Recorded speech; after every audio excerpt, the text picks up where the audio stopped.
आपको इस भूमि की महिमा पता है या नहीं पता है, पर पूरी दुनिया में आपको खबर है 100 से ज्यादा देश इस बात के लिए तरस रहे हैं कि अक्षय वट का गिरा हुआ पत्ता मोदी जी हमें दे दें। जान रहे हो, एक पत्ते को लेने के लिए, यहाँ की थोड़ी सी धूल के लिए 100 से ज्यादा देश लाइन लगाए हुए हैं। कितनी बड़ी महिमा होगी, आपको समझ में आ रहा है?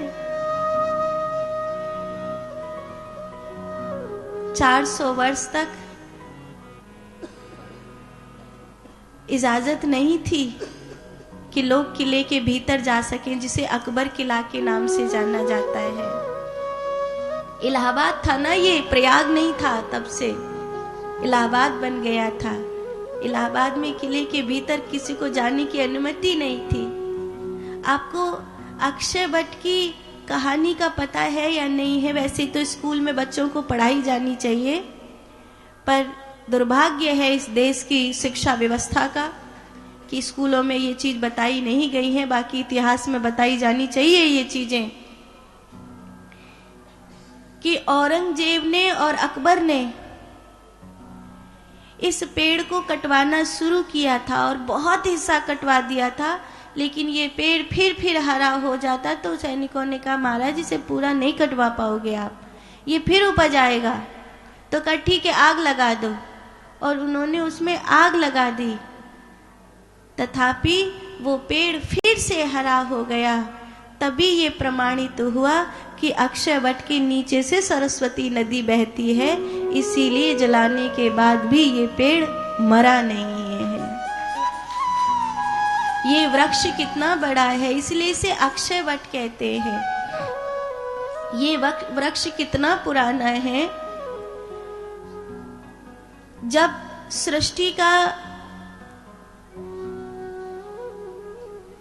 यश फैल रहा था, तब श्री ब्रह्मा जी, नारायण भगवान और विष्णु और महादेव, इन्होंने यज्ञ किया। प्रथम यज्ञ जहां हुआ उस स्थान का नाम पड़ गया प्रयाग।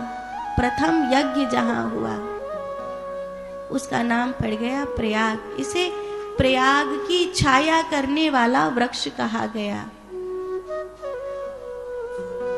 जब राम जी यहाँ से वनवास के लिए जा रहे हैं, तब भरद्वाज जी ने कहा था कि राम, एक रात्रि विश्राम यहीं इस वट वृक्ष की छांव में करो, तुम्हारा कल्याण होगा।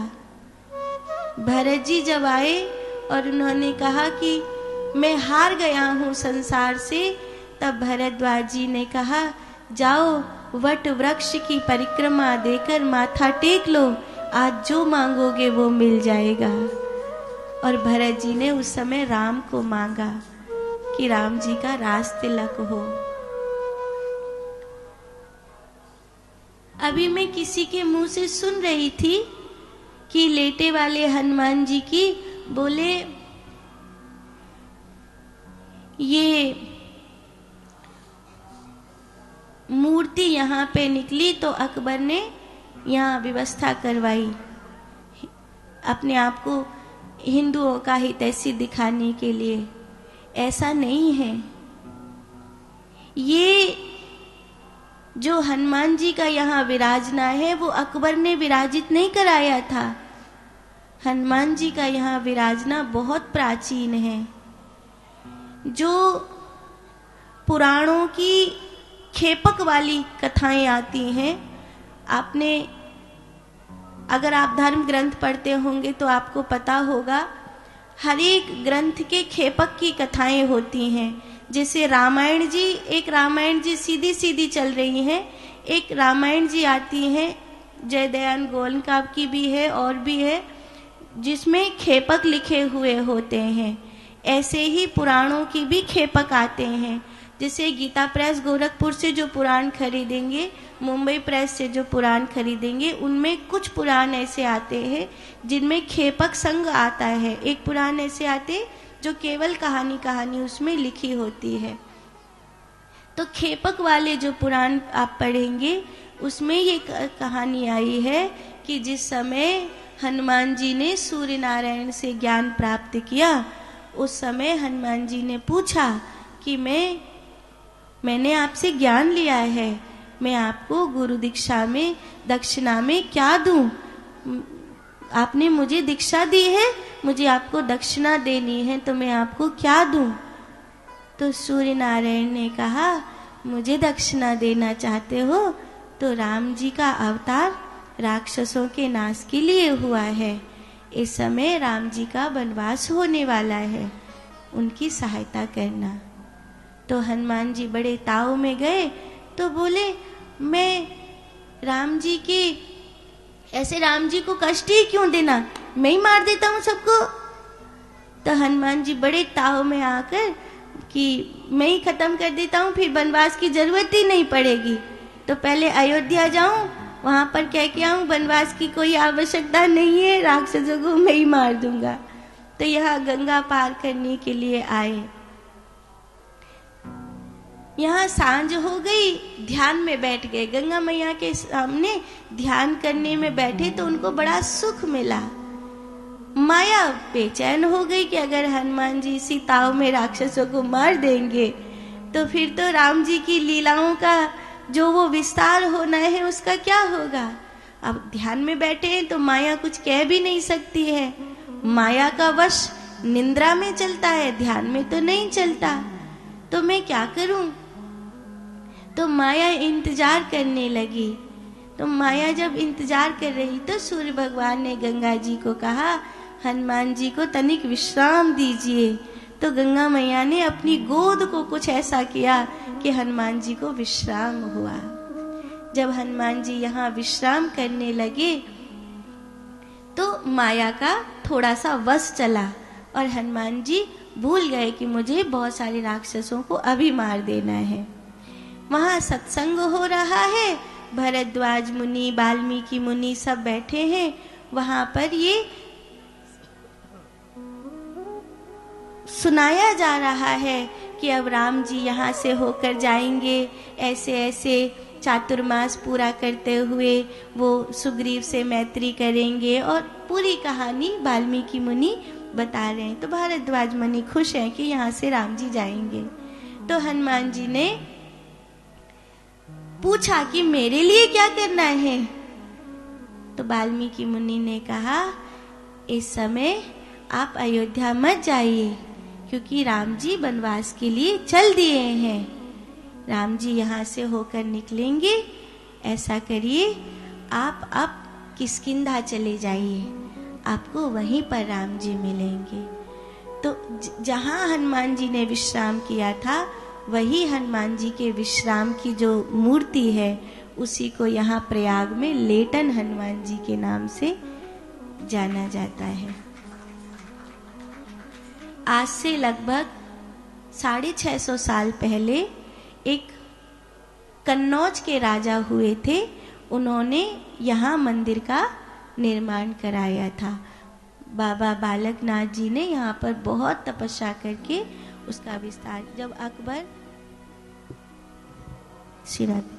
जब अकबर अपना किला बनवा रहा था तो उस मूर्ति के बीच में से जा रही थी किले की दीवार, तो उसने उस मूर्ति को खुदवाने का आदेश दिया। मूर्ति को चाहकर भी वो लोग नहीं खुदवा पाए, इसीलिए किले की दीवार को बगल से निकाला। आपने देखा होगा आज भी जो किले की दीवार है वो मंदिर के बगल से निकली हुई है, मतलब किला टेढ़ा है उसके कारण। औरंगजेब ने बहुत खुदाई करवाई थी, यहाँ मूर्ति को तोड़ने का बहुत प्रयास किया था, लेकिन औरंगजेब जितनी मूर्ति को तोड़ने का प्रयास करता था, मूर्ति धसक जाती थी पर टूटती नहीं थी। तो किसी भी प्रकार से मूर्ति नहीं टूटी। कहते हैं वो जो मूर्ति है वो बिंद पर्वत से यहाँ पर आई है। विंध्याचल के जो पत्थर है, पाषाण है, वही ये मूर्ति में जड़ित है। एक कथा और भी उसी समय की आती है, वो रामायण के पुराने वाले खेपक में मिलती है। कहते हैं जब लंका जीतने के बाद लौट करके आ रहे हनुमान जी बहुत थक गए हैं। हनुमान जी के मुख पर थकान स्पष्ट दिखाई दे रही है, तो हनुमान जी उस थकान के कारण थोड़े से लेटने की दशा में होने लगे। तो सीता जी ने हनुमान जी को अपना सिंदूर दिया ताकि उसकी वो थकान मिट जाए, और बड़े प्रेम से ऐसा हाथ सिर पर फेरते हुए यहाँ विश्राम की दशा दी। इसीलिए यहाँ जब लोग आते हैं माघ में कल्पवास करते हैं, तो कल्पवासी, ज़्यादातर कल्पवासी आपने देखा होगा, वो एक तो तियर जरूर दान करते हैं। तियर माने जो साड़ी और श्रृंगार का सामान होता है वो जरूर दान करते हैं, सैया का दान जरूर करते हैं, और चोला का दान जरूर करते हैं। क्योंकि सीता जी ने जाते समय गंगा मैया को तियर चढ़ाई थी, अर्थात श्रृंगार और चुनर चढ़ाई थी, और आते समय हनुमान जी को चोला दिया था। इसीलिए यहाँ पे ये दो चीज माघ के महीने में लोग जरूर करते हैं सीता जी के।